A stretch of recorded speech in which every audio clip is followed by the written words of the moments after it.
In the Al Jazeera documentary that just came out, you revealed that the file of Guo Huaping was found in the files of Mr. She Zijiang. How did you come to the conclusion that Alice Guo or Guo Huaping is a spy based on the fact that her file is with Mr. She?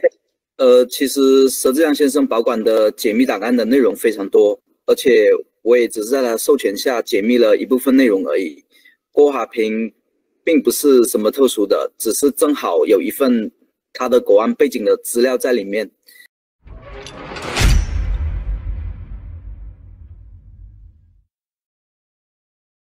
Mr. Wang has moved to an undisclosed location because of fear for his life.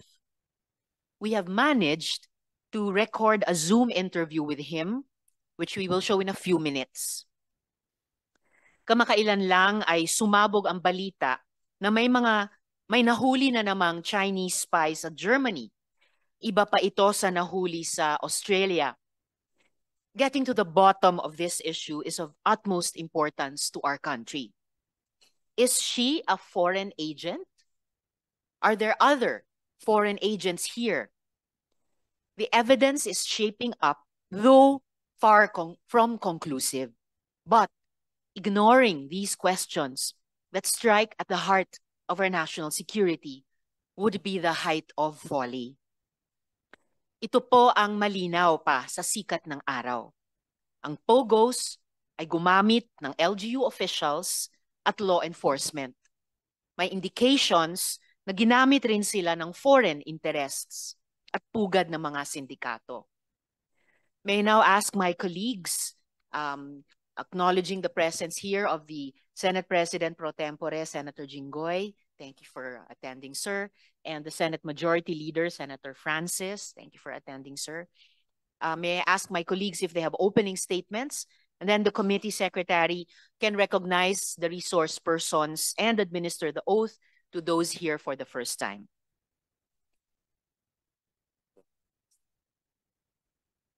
All right, Senate Majority Leader, Senator Francis, you have the floor. Madam Chair, just a point of order. During the last hearing, which was held last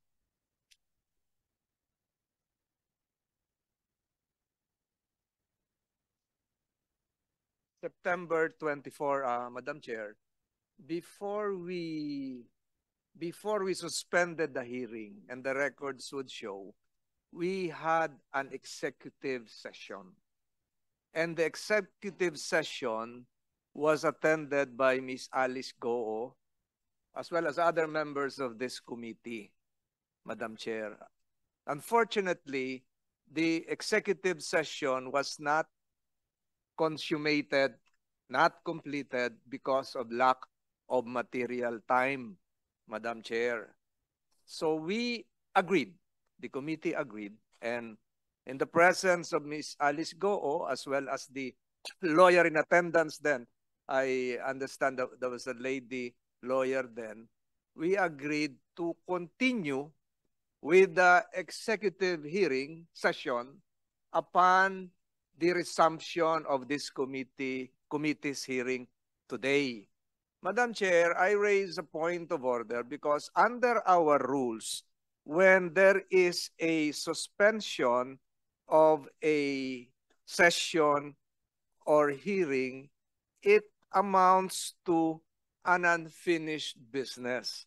And under our rule, section 123 of our rules, under our rules, Mr. President, if a matter is not completed during an executive session of a committee, it is typically treated as an unfinished business and will resume in the next hearing as a matter of priority and precedence, Madam Chair. So, ang ibig ko pong sabihin, bago tayo magsimula ngayon, ang tanong ko lang, dapat po ituloy yung naudlot na executive session.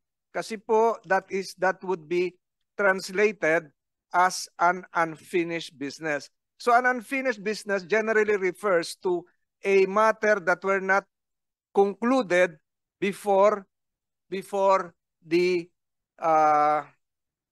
suspension of the last hearing, September 24 to be exact. So it takes precedence on the calendar of this committee, and therefore my query, Madam Chair, is whether we will now proceed with other matters calendared for the day, or should we proceed with the unfinished business, which is the interrupted executive session? Because under our rules, the unfinished business should take precedence or should be treated as a matter of committee hearing priority, Madam Chair. So yun po yung katanungan ko. Tatalakayin ba natin yung mga iba ngayon, or itutuloy natin yung naudlot na executive session na pumayag naman si Ms. Alice Go na ituloy? So yun lamang po, Madam Chair, kasi marami na pong matters na papasok ngayon. Baka si Ms. Alice Go ay mapagod na rin at sabihin niya wag na ituloy, pero under our rules, dapat po ituloy. Yun lamang po, Madam Chair, at sana po ay matugunan ito ng ating pamunuan ng committee ito, kung uunahin ba yung executive committee na naputol, executive committee session na naputol, o tatalakayin po natin ang iba't iba pang bagay ngayon bago po ituloy yung executive committee session, Madam Chair. Maraming salamat po. Maraming salamat din, Majority Leader. The intention of the chair is to finish showing the video that especially the interview, the Zoom interview that we were able to conduct with Mr. Wang, and then the committee can go into the continuation, the conclusion of the executive session bago po natin ipagpatuloy yung kabuoang hearing ngayong araw. Salamat po, Madam Chair. Salamat, Majority Leader. So, we will now show, before we show that Zoom interview with Mr. Wang Fugue, I will ask my other colleagues if they have an opening statement, and the Senate President pro tempore does also. Before he delivers his opening statement, the chair acknowledges the presence of Senator Joel Villanueva and Senator Sherwin Gatchalian. Thank you, sirs, for attending. SP Pro Temp, you have the floor. Thank you, Madam Chair. Good morning, and fellow members of this committee. Barely 2 weeks ago, talks have become rife that Alice Go, or Go Waping, was a Chinese state security agent after Al Jazeera came up with a documentary that interviewed a China-born gambling tycoon who is currently being detained in Thailand. In that documentary, the businessman has a dossier of his fellow agents at the China Ministry of State Security, or the MSS, which include Go. Her files listed that her mother is Lin Wenyi, and that her residence in Fujian province, when checked, turned out to be a local office of the Chinese Communist Party. The MSS is the principal civilian intelligence, security, and secret police agency of China, and is responsible for foreign intelligence, counterintelligence, and political security of the Chinese Communist Party. As chairperson of the Senate Committee on National Defense and Security, I am particularly alarmed by this explosive revelation.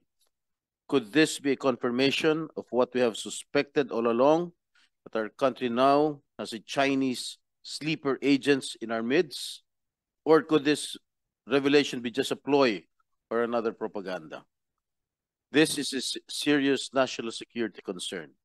There is a need to take a closer look into this and verify whether or not covert and illegal operations are being undertaken here as part of a foreign country's global influence operation. We must identify all those who exploited the vulnerabilities in our system, either for personal gain or for the benefit of a foreign entity, and make them accountable. Sa kaso ni Alice Go, kaliwat kanan na mga dokumentong lumabas patungkol sa kanyang tunay na pagkatao.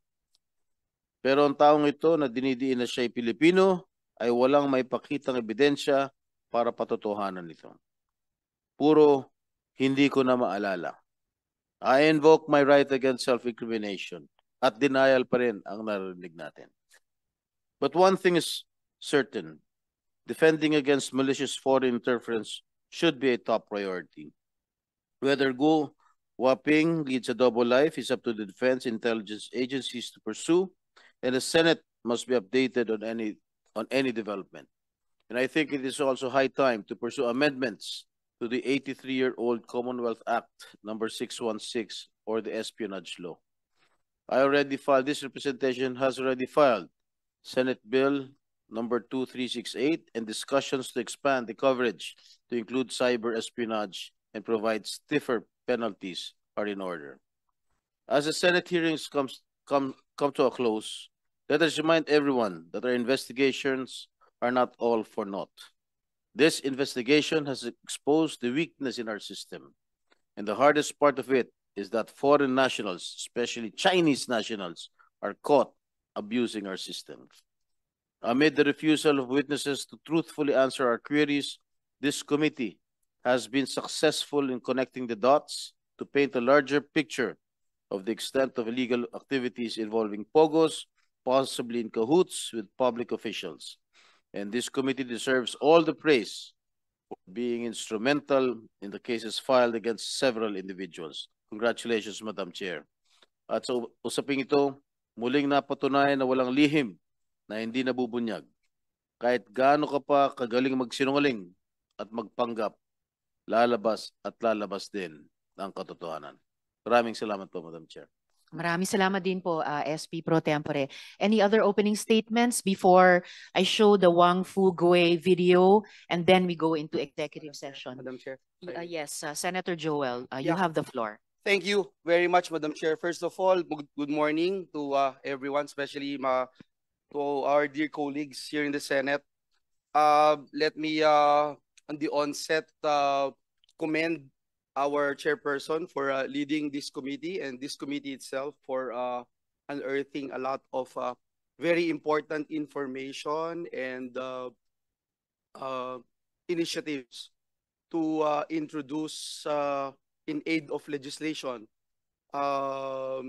in helping our legislators, especially here in the Senate, to come up with better laws, more effective laws that will govern our beloved country. Madam Chair, mahaba-haba na rin po yung bilang at dami ng pagdinig dito sa Senado sa issue ng POGO.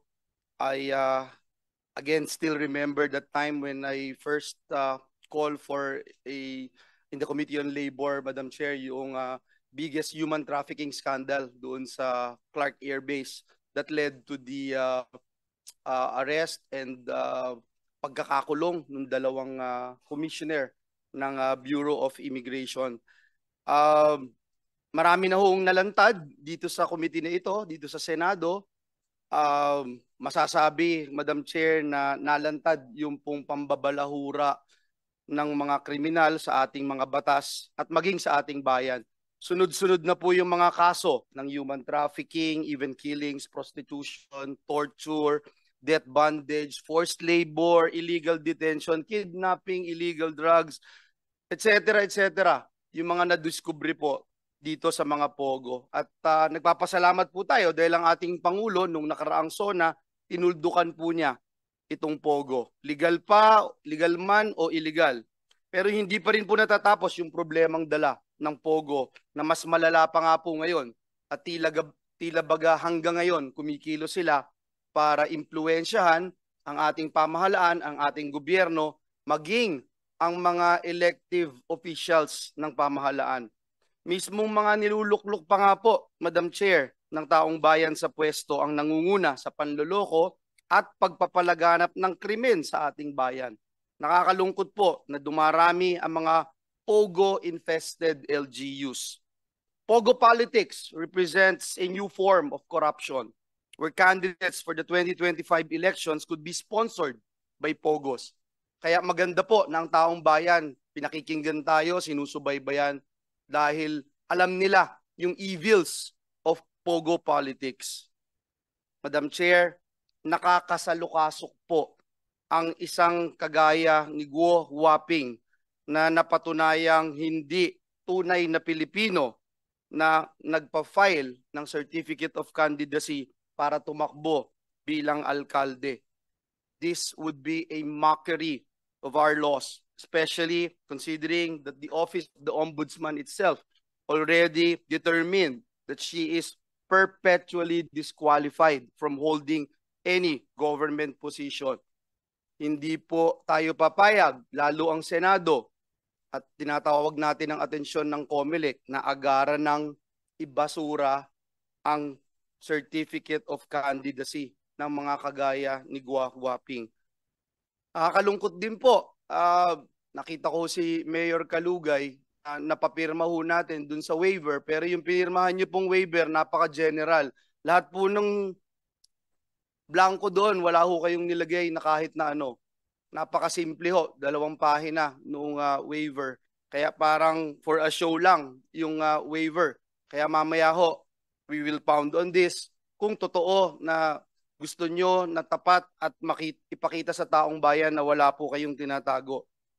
Kayo na, paalala din po sa ating mga elected officials at mga ahensya ng gobyerno, bukod po sa sinumpaan ninyong tungkulin na magsabi ng katotohanan, meron din po kayong mabibigat na katungkulan sa bayan at sa mamamayang Pilipino.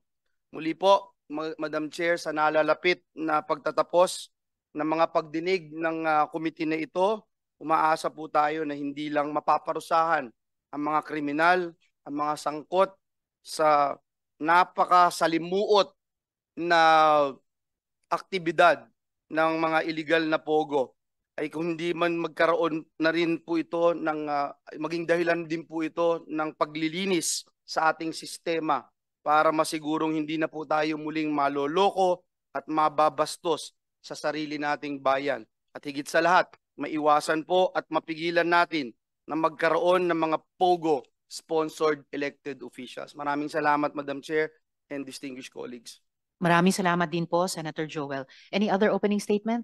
Yeah. Senator Sherwin, you have the floor. Maraming salamat, Madam Chairperson.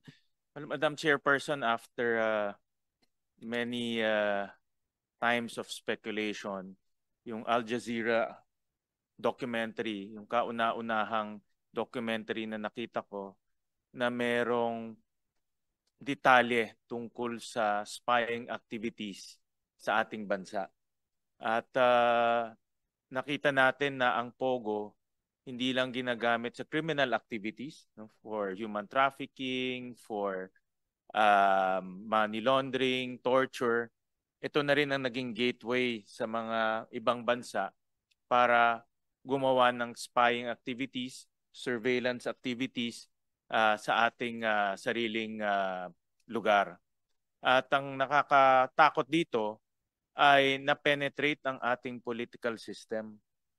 Si Go Huaping tumakbo, nanalo bilang mayor ng isang bayan. Hindi natin alam kung saan pa siya pwedeng pumunta, congressman, governor, even higher office.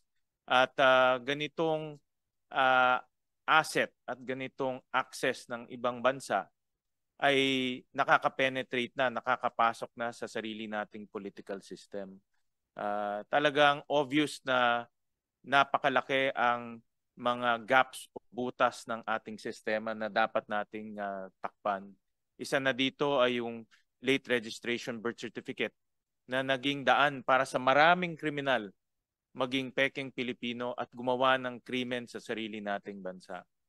At importante rin ang ating mga defense at intelligence agencies na tingnan ito ng masinsinan dahil ito ay dapat nating gawing eye-opener, magbukas ng ating isipan na dahil sa kahinaan ng ating sistema, nakakapasok ang ibang bansa sa sarili nating political system. Hindi natin pwedeng baliwalain ito at importante na ang ating defense at intelligence agencies ay seryosohin itong bagay na ito. Maraming salamat, Madam Chairperson. Maraming salamat din po, Senator Sherwin. So, bago kami bumalik sa executive session, colleagues at lalo na Ms. Go Huaping, gusto ko panoorin ninyo ang video na ito. Ito pong si Wang Fugue, nakasama niya si Shi Zhejiang sa kulungan sa Thailand kung saan siya nag-serve ng time para sa credit card fraud. pero eventually acquitted. News articles po mula taong 2023 ay nagkokumpirma din sa kanya bilang dating inmate kasama ni Shi Zhejiang. May ipapakita po kaming mga Epoch Times na mga news articles na kinukumpirma siyang kasamang inmate ni Shi Zhejiang. Ayan po. And ngayon, ipapakita po namin sa lahat ang video ng nagawang Zoom interview kay Wang Fugui. Can you tell us your full name? My name is Wang Fugui.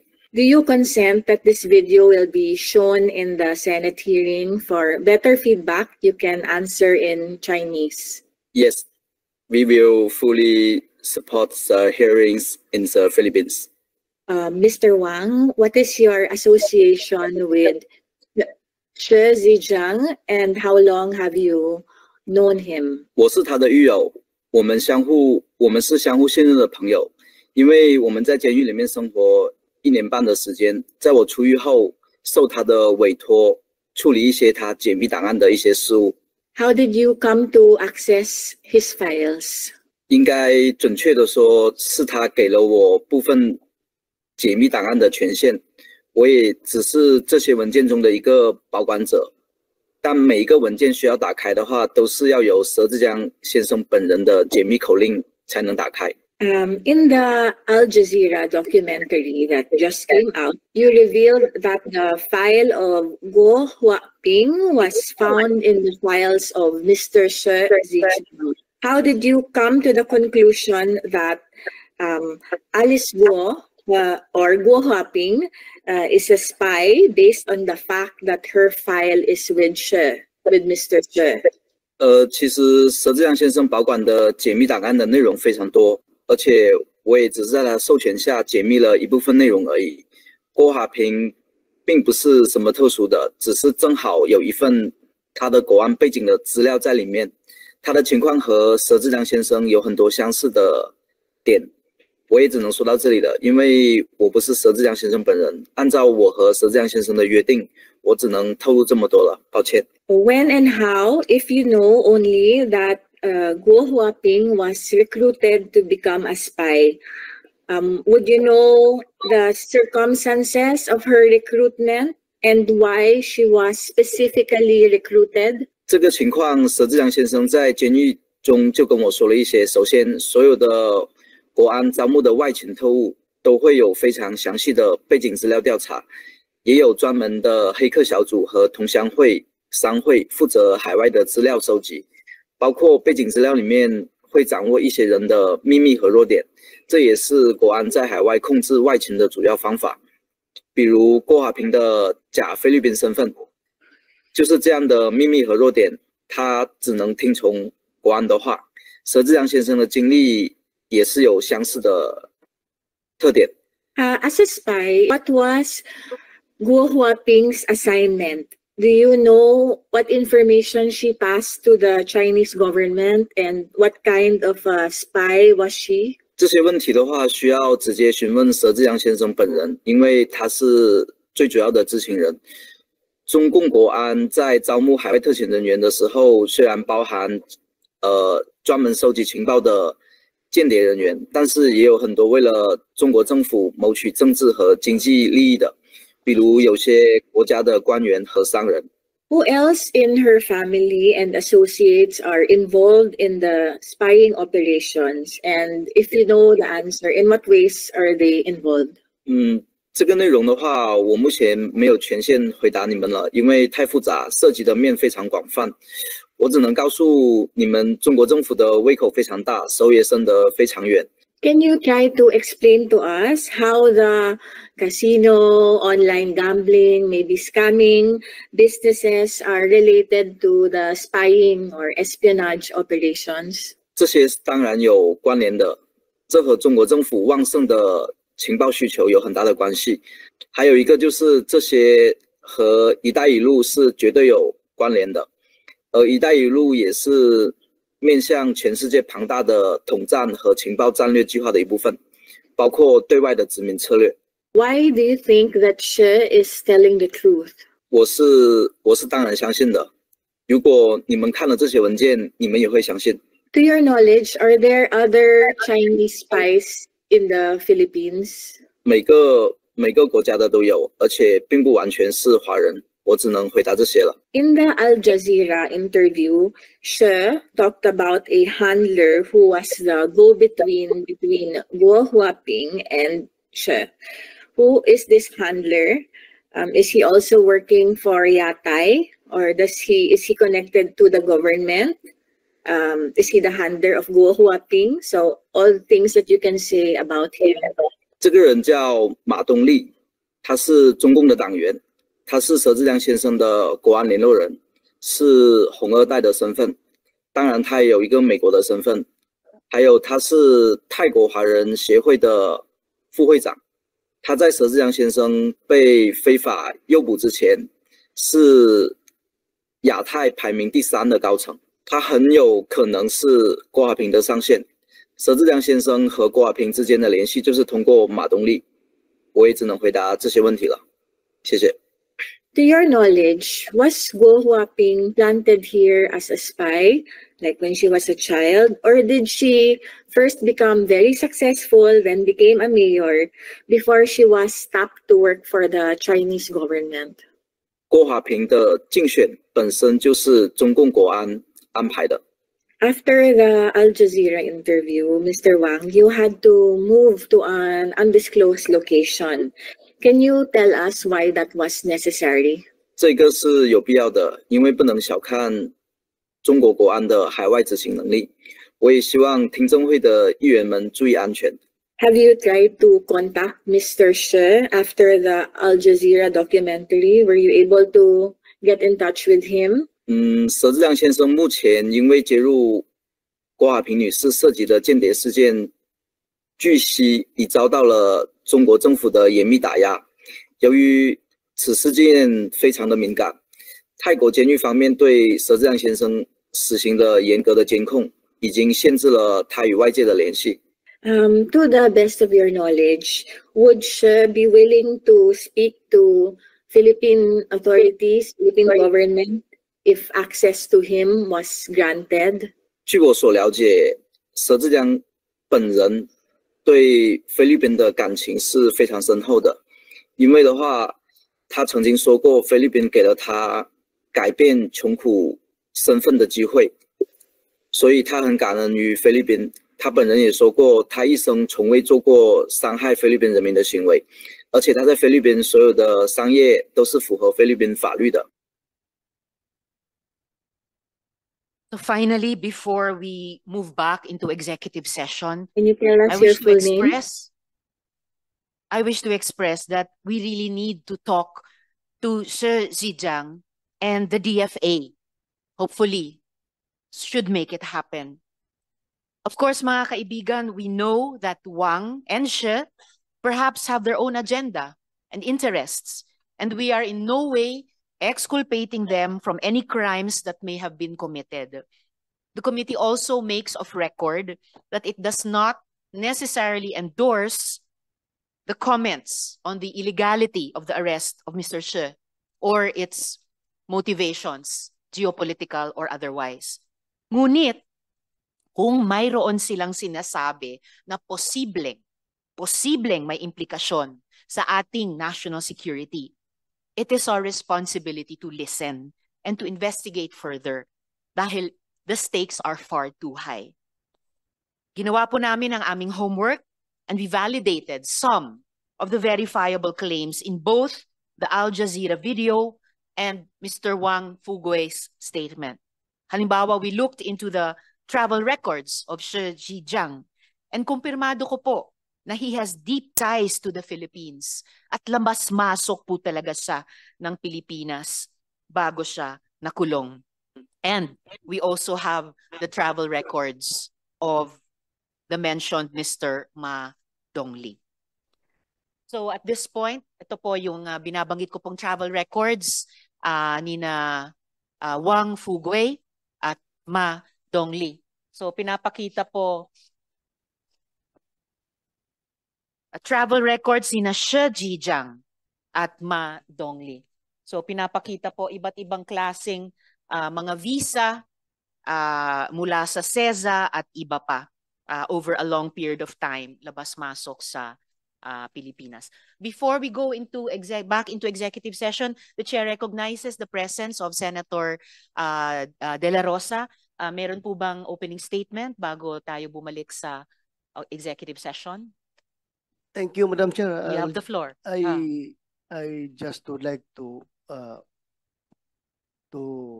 emphasize You have the floor, sir. the importance of this hearing.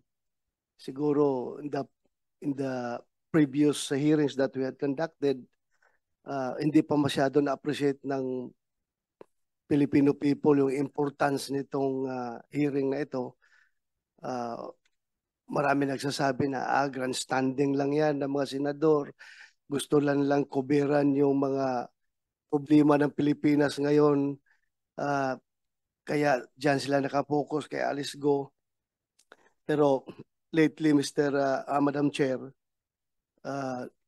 with that yung Al Jazeera report ay na-recognize natin na talagang hindi ito basta-basta na hearing na ibaliwalain lang natin. Kaya nga kahit tayo ay naka-break ngayon ay still minabuti natin na pumunta dito because this has national security implications itong ginagawa nating hearing.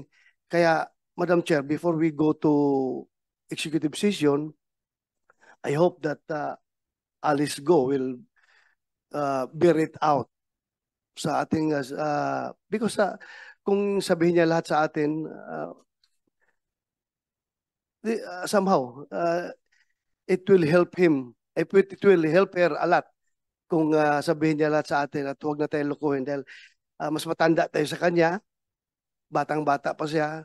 Kahit na sabihin mong seasoned na season or well-trained siya or yung pagka-train niya sa spy ay talagang magandang foundation, still you cannot break our experience as matandang Pilipino kumpara sa iyo, Miss Alice Go. Kaya I hope that you will declare everything during our executive session. That's all, Madam Chair. Thank you. Salamat kaayo, Senator De La Rosa. So at this point, the committee will move into executive session with Ms. Guo Huaping. And I request all the other resource persons to stay on hand para sa resumption ng hearing natin mamaya. Hearing is suspended.